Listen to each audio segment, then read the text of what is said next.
Bhojpuri industry में देखा जाए तो बहुत कलाकार आगे निकल गए। कितने सुपरस्टार है जैसे खेसारी लाल, पवन सिंह, नीलकमल सिंह, तमाम कलाकार जो है इस समय अपना जो है पूरे पाँव पसारे हुए हैं, गाना देश विदेश में बज रहा है। लेकिन जो गीत लिखने वाला जो है राइटर, वो कहाँ है? उसको कहाँ देख रहे हैं आप?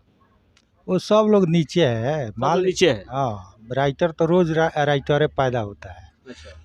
अपना खाना खाना खा कर अपना सब कुछ कर कर खून पसीना लगा कर गाना लिखता है। गाना लिखता है, बस फ्री में ले जाकर व्यास को दे देता है। उसका कोई मूल्य नहीं है। दौर में देखा जाए तो भोजपुरी इंडस्ट्री काफ़ी आगे भी निकल चुका है और काफ़ी पीछे भी हो गया है। हम पीछे इसलिए कह रहे हैं कि भोजपुरी इंडस्ट्री में बहुत लोग तो आगे हैं, जैसे खेसारी लाल, पवन सिंह काफ़ी आगे हैं, भोजपुरी के सुपरस्टार कलाकार हैं।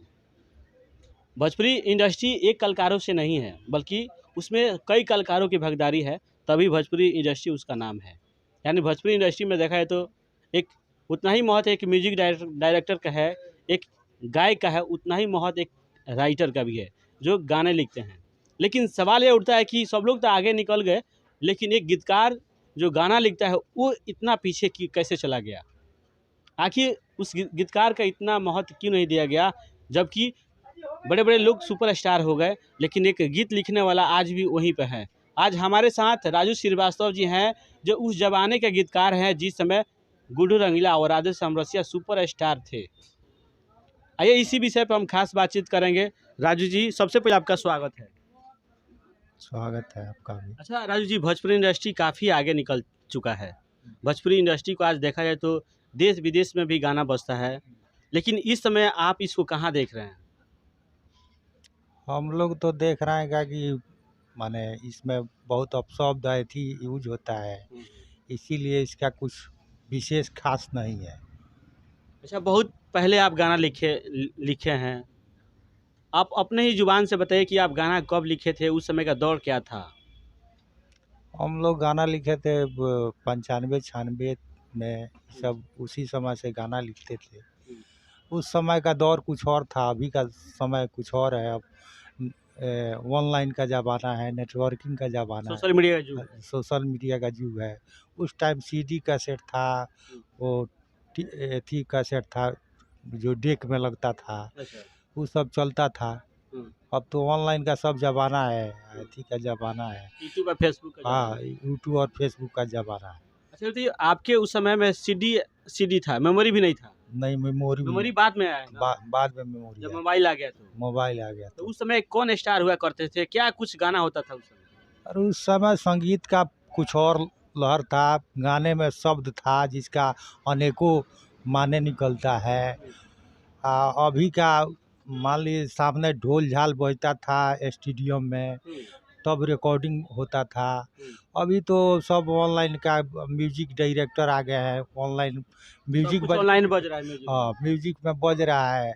अब उसी कंपोजिंग कर कर उसी तो को किस तरह गा रहे हैं अपना, अब वही चल रहा है ज़माना। चलिए हम कुछ गाने पे भी बात करेंगे और गीतकार पर भी बात करेंगे। अच्छा, भोजपुरी इंडस्ट्री में देखा जाए तो बहुत कलाकार आगे निकल गए।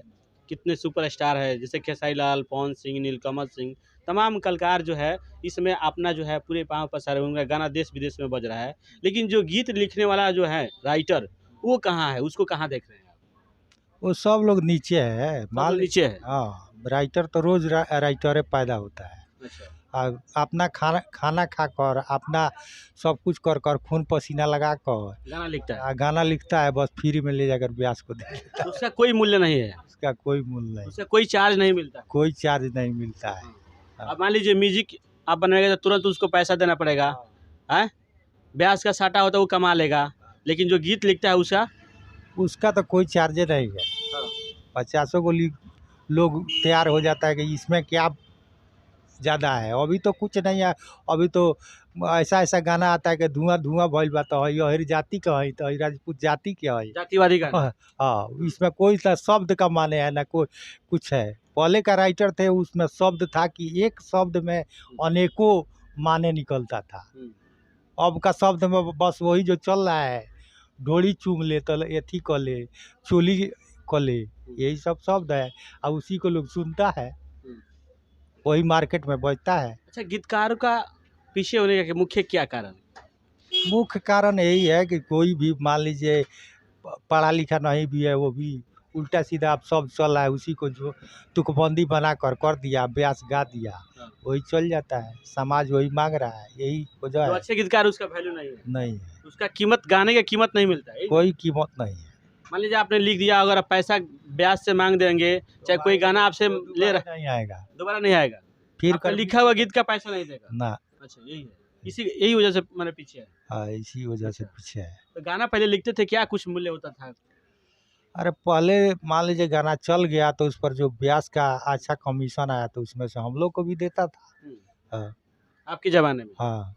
लेकिन अब अपन खा के लिख के लिए जगह ब्यास के दे दी, उ गाई, उ अपना कमाई, ओकरा बाद ना दी तो पैसा मांगे तो अइबो ना करी दुआरी पर, फिर ओकरा बाद ओकरा ढेर कवि बढ़े, ढेर राइटर बेटा, ढेर गीतकार बढ़े। मंगनी माने फ्री में गाना दम तो ठीक बानी रुआ। हाँ, माने फ्री में गाना दरवा दुआर पर रुआ से गाना लिखवाई, और वो पैसा मांगनी की वो दिनेश राउत फोन उठावला, चाहे रुआ से बतियाल छोड़ दी, सब मन कर दी। अच्छा, हाँ, माने भोजपुरी इंडस्ट्री में राइटर लोग ही है। ये हाल। अच्छा, हाँ, तो कहीं ना कहीं देखा जाए तो भोजपुरी इंडस्ट्री जो है आगे तो है, लेकिन उसमें सिर्फ गीतकार पीछे है। गीतकार का कोई मूल्य नहीं है।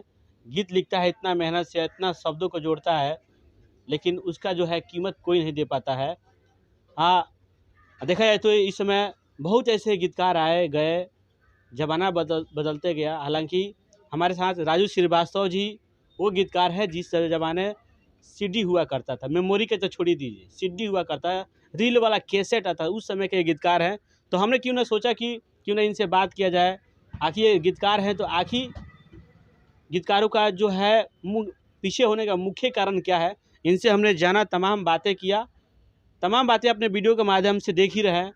बाकी आप क्या सोचते हैं कमेंट जरूर कीजिएगा। जय हिंद।